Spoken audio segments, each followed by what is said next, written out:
The sky burned orange and red as another swarm ship crashed into the city. Commander Cole pressed his back against the broken wall and checked his rifle. Only 30 shots left.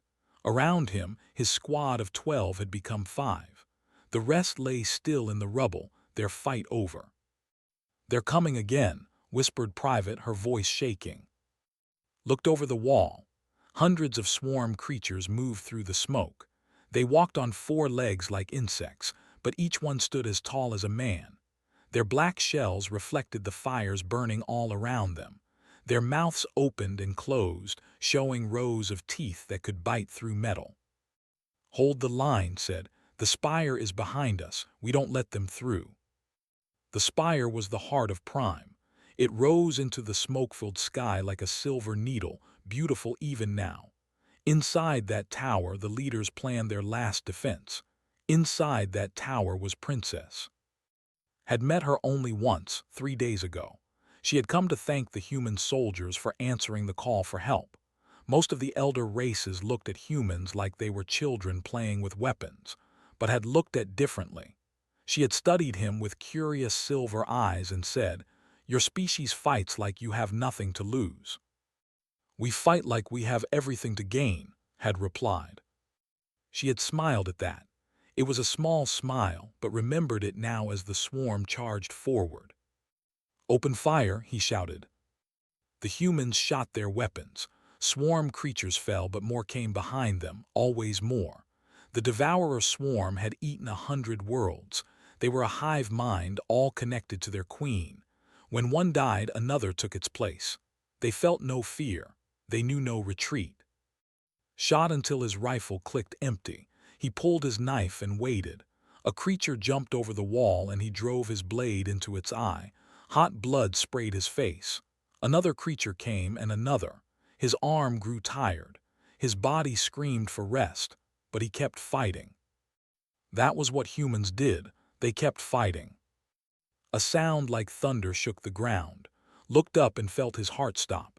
The Queen's was descending from the clouds. It was massive, larger than a city, shaped like some terrible organic mountain. Tentacles hung from its bottom, reaching for the spire. No breathed. He ran. His legs burned, but he ran anyway. The spire's main doors were open. Soldiers fought desperately against swarm creatures trying to get inside. Joined them, fighting with his knife, with his fists, with anything he could find. Inside the spire, alarms screamed. The silver walls were cracked. Beautiful artwork lay broken on the floor. Ran up the stairs, following the sounds of fighting. He found her on the command level. Princess stood before a massive screen showing the battle outside. Her silver skin was covered in dust, and her long white hair was tangled. But she stood straight and tall, giving orders to her people. "Get the civilians to the lower vaults," she commanded. "All remaining fighters to the—" The wall exploded inward. Threw himself forward, tackling to the ground as debris flew over their heads. When he looked up, he saw it. A swarm creature unlike the others. This one was bigger, faster, smarter. A hunter sent by the Queen herself. It looked at with hungry eyes. Stood between them. He had no weapon. He had no plan. He only knew that this creature would not touch her. "Run," he told. "I will not." "Run." The creature attacked, met it with his bare hands. He grabbed its front legs and pushed with all his strength. The creature was stronger. Its claws raked across his chest, cutting through his armor like paper. Pain exploded through his body, but did not fall. He reached into the wound on the creature's eye that still bled from earlier. He had hurt one of them with his knife. He found soft flesh behind the hard shell and pushed his fingers in. The creature screamed. Its tail whipped around and drove through stomach. Looked down at the tail sticking out of his body. He felt cold, but he also saw his chance. With the last of his strength, he grabbed the creature's head and twisted. He felt bones break. The creature went still. Fell to his knees. The tail slid out of him and blood poured onto the silver floor. He could hear screaming for medics. He could see her face above him, those silver eyes now filled with tears. "You fool," she said. "You stupid, brave fool." "Did I save you?" asked. His voice sounded far away. "Yes, you saved me." Smiled, "That was good, that was enough." The medics arrived. Could hear them talking, but their words made no sense. Something about poison, something about human bodies not being able to survive. He had minutes, they said, maybe less. His face hardened. She stood up and spoke with a voice like ice. "Bring him to the ancestral vault." "Your Highness, that is forbidden. He is not," the process would. "He dies a hero or lives as something more," said. "I will not let him simply die. He saved my life. He saved all of us. This is my command." Felt hands lifting him. He felt movement. He saw silver walls passing overhead. Then he saw something else. A great door opening, darkness beyond, and within that darkness something glowing. "What is this place?" he whispered. Walked beside him, holding his hand. Her silver fingers were cold against his bloody ones. "This is our secret," she said. "Our shame, our power. We were not always what we are now, Commander. Long ago we were something else, something terrible and beautiful." Could not keep his eyes open. The darkness was taking him. "I'm going to give you that power," said. "I don't know if you will survive. No one has done this for 10,000 years. But if anyone can survive it, I believe it is you." "Why?" asked. "Because you are human," said, "and humans never know when to die." Wanted to laugh, but the darkness was complete now. He felt fire pouring into his veins. He felt his body breaking apart and coming back together. He heard something roaring in his mind, something ancient and hungry. Then he felt nothing at all. Dreamed of fire. He stood in a world of flames where nothing was solid. The ground burned. The sky burned. Even the air itself was made of fire. And somewhere in that burning world something was watching him. It came out of the flames like a god of destruction. A dragon, but not like the stories from Earth. This creature was larger than a starship. Its scales were black as space, and its eyes were twin suns. When it opened its mouth, saw galaxies dying in its throat. "You are small," the dragon said. Its voice shook the world. "You are weak. You are nothing." Should have been afraid. He should have fallen to his knees. But he was human, and humans were born on a world that tried to kill them every day. Fear was just another enemy to fight. "I'm still standing," said. The dragon laughed. Fire poured from its mouth, washing over. It burned. It burned worse than anything he had ever felt, but did not fall. He stood in that river of flame and refused to die. "Interesting," the dragon said. "You have will, but will is not enough. I will consume you. I will take your body. I will be reborn." "No," said, "you won't." He walked forward into the fire. Each step was agony. Each breath was torture. But he kept walking until he stood before the dragon's massive head. "I didn't survive this long to become your puppet," said. "You want to live. Then we share. You give me your power and I give you my purpose. We become something new together, or we both burn." The dragon stared at him with those sun-bright eyes. For a long moment nothing happened. Then the dragon smiled. It was a terrible smile, full of teeth like mountains. "Perhaps," it said, "you are not so small after all." Woke up screaming. He was lying on a stone table in a dark room. Strange lights glowed on the walls, ancient symbols he did not understand. Stood beside him, her hand on his chest. "You're alive," she said. Her voice was thick with relief. 3 days, you have been asleep for 3 days. Tried to sit up and felt something wrong. His body was different, heavier, stronger. He looked down at his hands and stopped breathing. His fingers ended in black claws. His forearms were covered in dark scales that gleamed like metal. He could feel muscles moving under his skin that had not been there before. Power flowed through his veins like liquid fire. "What did you do to me?" he asked. Stepped back to show him the room. Ancient containers lined the walls filled with glowing liquid. Inside each container could see shapes, bones, scales, teeth the size of swords. My people were not always what we are now, said. 10,000 years ago we were the dragons, you might call them. We were the most powerful species in the galaxy. Nothing could stand against us. But our power made us cruel. We burned worlds for pleasure.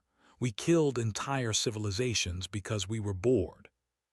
She walked among the containers, touching them gently. So we chose to change. We used our science to remake ourselves. We became the peaceful and wise. We locked away the old blood and promised never to use it again. Looked at his clawed hands again. But you used it on me. Yes, turned to face him. The process should have killed you. Who tried to take back the old blood went mad. The dragon consumed them, but you. I made a deal with it, said. He remembered the dream now, the burning world and the ancient creature. We share. His eyes went wide. That is impossible. No one has ever controlled the essence. Stood up from the table. His body moved differently now, smoother and faster. He could feel heat building in his chest, something hungry and waiting. When he breathed out, smoke came from his mouth. I'm human, he said. We're stubborn. Laughed. It was a surprised sound, almost like crying. Yes, yes, you are. The door to the vault opened. 3 elders entered, their silver faces twisted with horror. They wore white robes and carried staffs that glowed with power. What have you done? The oldest one demanded. You have awakened the old blood. You have created a monster. I created a weapon, said. The swarm is still coming. The queen still hangs over our city. We need every advantage. This is not an advantage. This is an abomination. The elder pointed his staff at. The human must be destroyed before the dragon takes him completely. Energy crackled around the staff. Felt his body react before his mind could catch up. He moved faster than possible, crossing the room in a heartbeat. His clawed hand closed around the staff and crushed it like a twig. Nobody is destroying me, said. His voice had changed. It was deeper now, with a rumble like distant thunder. I didn't survive death to die to fear. The elders stumbled back in terror, but stepped forward and put her hand on his arm. Easy, she said. Control, remember who you are. Felt the dragon's anger flowing through him, hot and hungry. It wanted to kill these old fools who threatened them. It wanted to burn them to ash. But was not the dragon. The dragon was part of him, but he was still Cole, commander of the United Terran Expeditionary Force. He was a soldier, not a monster. He took a deep breath. The anger faded. The heat in his chest settled. I'm sorry, he said to the elders. I'm still learning. The oldest elder stared at him with something new in his eyes. Not just fear anymore, but wonder. He pulled back, the elder whispered. He stopped himself. How is that possible? Because he's human, said. They evolved on a death world. They fight their own nature every day. Self-control is in their blood. Looked at his changed hands, at the claws and scales that marked him as something new. The dragon stirred in his mind, ancient and powerful, waiting to be used. The swarm is still out there, said. I can feel them like shadows at the edge of my thoughts. They're planning something. Nodded. Then we must plan something too. You wanted a weapon, elders. Now you have one. A human with the heart of a dragon. I suggest we use him. Smiled, and smoke leaked from between his teeth. Point me at the enemy, he said. Let's see what I can do. 2 weeks passed. 2 weeks of training, of learning, of becoming something new. Stood in the training arena deep beneath the spire. His body had continued to change. The scales now covered his shoulders and back. His eyes had shifted from brown to burning amber. When he focused, he could see heat itself, the warm bodies of living creatures glowing like candles in the dark. And the fire was always there now. He opened his mouth and breathed out. A stream of white-hot plasma shot across the arena and melted through a metal target. The blast lasted 3 seconds. When it ended, nothing remained of the target but glowing liquid. "Impressive," said a voice behind him. Turned to see Admiral Thrace, commander of the human forces in this sector. The old man's face was hard to read, but his eyes showed something between fear and hope. Admiral said, "I didn't hear you come in." "I noticed. You were busy turning metal into soup." Thrace walked closer, studying like he was a weapon to be evaluated. "The Council has been arguing for days about what to do with you. Half of them want you destroyed. The other half want to study you. Nobody seems to ask what you want." "I want to end this war," said. "I want to kill the Queen and watch her swarm scatter." Thrace nodded slowly. "Good, because we have a mission for you, if you're willing." They met in the war room 1 hour later. Was there, along with Admiral Thrace and commanders from a dozen different species. Recognized a species of towering rock-like beings. There were there too, small and quick, with 6 arms and eyes that saw in all directions. All of them stared at when he entered. "The freak is here," muttered a commander. "Can we begin now?" "Call him a freak again," said coldly, "and you will discover how well remember insults." The fell silent, nodded thanks to, and something passed between them through the strange connection they shared. Since the transformation, he could feel her thoughts at the edge of his mind. Her presence was like cool water, calming the fire that always burned inside him.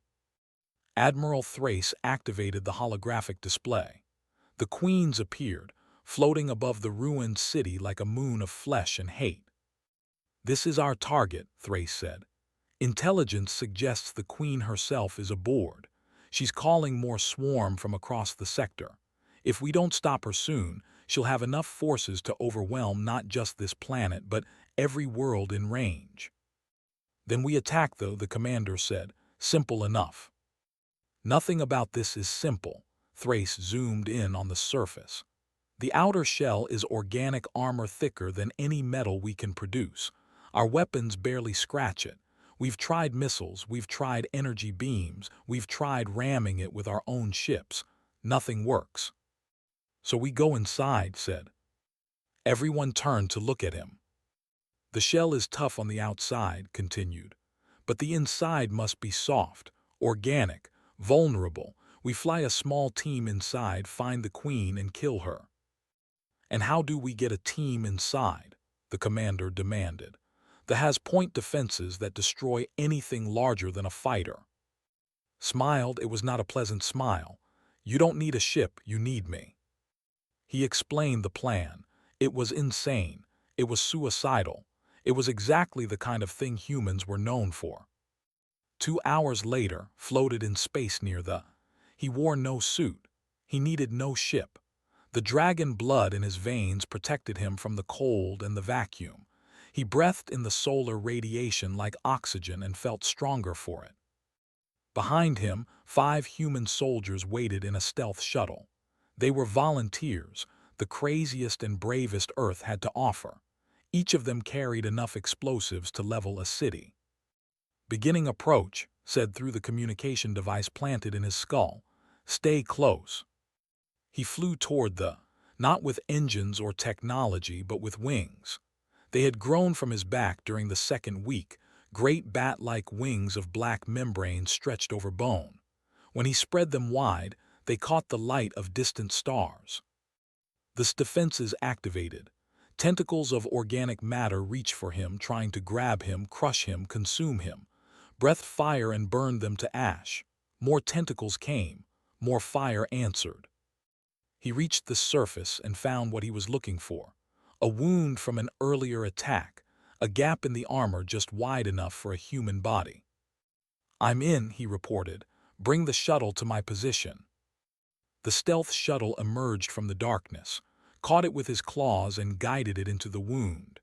Inside the walls were wet and pink like the inside of some massive creature, because that's what it was. There wasn't a vehicle, it was alive. The team moved through organic tunnels toward this heart. Swarm creatures attacked and killed them.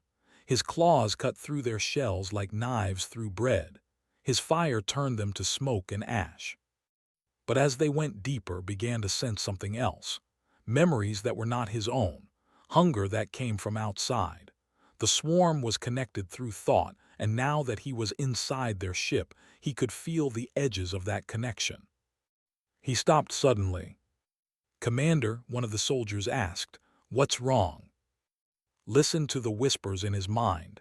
They were faint, but he could understand them. Plans, intentions, the reason the swarm had come to this sector. "They're not just conquering," said. "They're harvesting, taking genetic material from every species they consume." He turned to face his team, his amber eyes glowing in the darkness. "And they came here specifically for us, for humans." "Why?" the soldier asked. "Because we're adaptable. We can survive anywhere, become anything. The Queen wants that for herself. She wants to absorb humanity and take our gifts." The soldier's face hardened. "Then we make sure she never gets the chance." They continued forward. The heart of the waited ahead, and with it the Queen. Could feel her now, a massive presence at the center of the web. She was waiting for him. She was hungry. And she had no idea what kind of fire was coming her way. The Queen's chamber was a cathedral of flesh and bone. Stood at the entrance and stared at the nightmare before him. The chamber stretched for hundreds of meters, lit by glowing organs that pulsed with sickly light. Millions of swarm creatures clung to the walls like insects in a hive. They watched with blank eyes, waiting for their mother's command. And at the center of it all sat the Queen. She was enormous. Her body was a mountain of organic matter, grown into the itself. Tentacles spread from her form like the roots of a terrible tree, connecting her to every part of her domain. Her face was almost beautiful in a twisted way, with features that could have been human once, long ago. But her eyes were empty holes that saw everything and felt nothing. "Human," she said. Her voice did not come from her mouth. It came from everywhere at once, vibrating through the walls themselves. "I have been waiting for you." Felt the 5 soldiers spread out behind him. Good. They knew the plan. Plant the explosives, kill the Queen, get out alive if possible. "I'm flattered," said. "Most people don't wait for me. They just run away." The Queen laughed. It was a horrible sound, like millions of creatures screaming together. "You carry the old blood," she said. "I can smell it on you, the essence. How delicious. You will make a fine addition to my collection." Felt the dragon stir inside him, angry at being called a collectible. He pushed it down and focused on the mission. "I came to offer you a choice," he said. "Leave this sector, stop hunting humans, take your swarm and go somewhere else. This is your only warning." The Queen smiled. Rows of needle-like teeth filled her massive mouth. "Sweet little dragon," she purred. "You misunderstand. I did not come here to conquer humans. I came here to become you. Your species is the key I have been searching for across 1,000 galaxies. You adapt. You survive. You turn every disadvantage into strength." She leaned forward, and her tentacles began to move. "Join me. Become part of the swarm. Keep your mind, keep your power, and help me lead the greatest civilization the universe has ever known. Or refuse and watch your species be hunted to the last child." Looked at the Queen, at her endless hunger and impossible size. He thought about Earth, about the billions of humans living their lives without knowing how close they were to extinction. He thought about and the who had given him this second chance. Then he thought about what it meant to be human. "You want to know what makes humans special?" asked. "It's not just that we adapt, it's that we choose. Every day, every moment, we choose what we become." He spread his wings wide. Fire began to glow in his chest. "And I choose to burn." The battle that followed would become legend. Flew at the Queen with all the speed his transformed body could produce. She met him with a wave of tentacles, each one thick as a tree and strong enough to crush metal. He breathed fire and burned through them. More came, more burned. His team scattered, running to plant their explosives on the chamber walls. Swarm creatures fell from the ceiling to stop them, but they were ready. Human soldiers with human weapons, doing what humans did best, fighting against impossible odds and refusing to die. Reached the queen's body and drove his claws into her flesh. She screamed and tried to crush him against herself. He held on and kept tearing. Black blood sprayed his face. The heat inside him built higher and higher, demanding release. "Let go," the dragon whispered in his mind. "Give me control. I will burn her to nothing." For weeks had fought against the dragon's voice. He had stayed in control, stayed human. But now, with the fate of his species in the balance, he made a different choice. Not control, said, partnership. He stopped fighting the fire. He stopped holding back the ancient power in his blood. For the first time since his transformation, let himself become what he truly was. The dragon rose. His body changed as he fought. More scales covered his skin until he was armored from head to toe. His wings grew larger, catching fire at the edges. His jaws stretched, becoming something that could bite through starship metal. And his fire, his beautiful, terrible fire, became the heart of a star. He burned through the queen's body like light through shadow. She screamed and threw everything at him. Her children swarmed him by the thousands. Her tentacles wrapped around him and tried to squeeze the life from his chest. Nothing worked. Nothing could stop the fury of a dragon unleashed. Found her core, the heart of her massive form where her true self lived. It was a small thing, really, about the size of a human head, the seed from which the whole queen had grown. "Impossible," she whispered. "You cannot exist. Humans are not supposed to be able to." Closed his clawed hand around her core. "Humans do a lot of things we're not supposed to," he said. "That's our gift." He squeezed, the core cracked, the core broke, the core turned to dust. The psychic backlash nearly killed him. When the queen died, every swarm creature connected to her felt it. Millions of minds screaming in sudden confusion and loss. And because was inside her, connected to her network through the violence of their battle, he felt it too. He fell, his wings stopped moving, his fire went out, the darkness closed in. But through the darkness came a voice, calm, cool, like water in the desert. "Come back to me." He could feel her reaching across the light years, using the bond they shared to anchor him to life. "You did it," she said. "The swarm fleet is falling apart. They're retreating. You saved us all." "I'm lost," whispered. "I let the dragon out. I can't find my way back." "Then follow my voice. Remember who you are. Not the dragon, not the soldier. Just the man who threw himself in front of a monster to save someone he barely knew." Focused on her voice, on her presence, on the memory of her hand in his, silver fingers against blood-covered ones. Slowly the darkness faded, the fire in his chest settled, his body pulled itself back together. He opened his eyes. The chamber was destroyed. The queen's massive form was burning, collapsing, dying.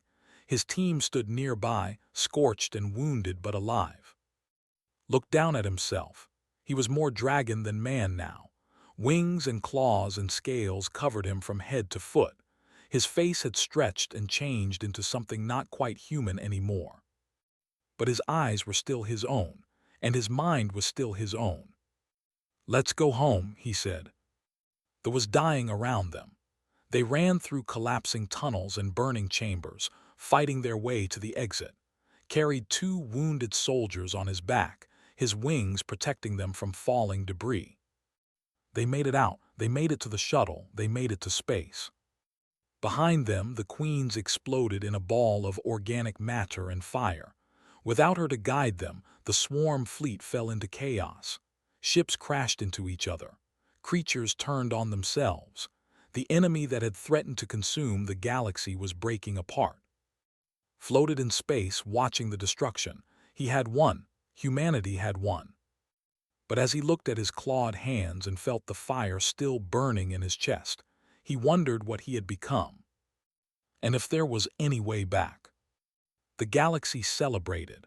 On 100 worlds in 1,000 languages, beings who had lived in fear of the swarm raised their voices in joy. The Devourer Queen was dead. Her fleet was scattered. The nightmare was over. But in the rebuilt council chamber of Prime, the arguments had just begun. Stood before the gathered leaders of a dozen species. His wings were folded against his back. His clawed hands hung at his sides. His amber eyes watched the faces around him, seeing fear and anger and wonder all mixed together. "He is an abomination," declared Elder, the oldest of the council. "A reminder of everything we chose to abandon.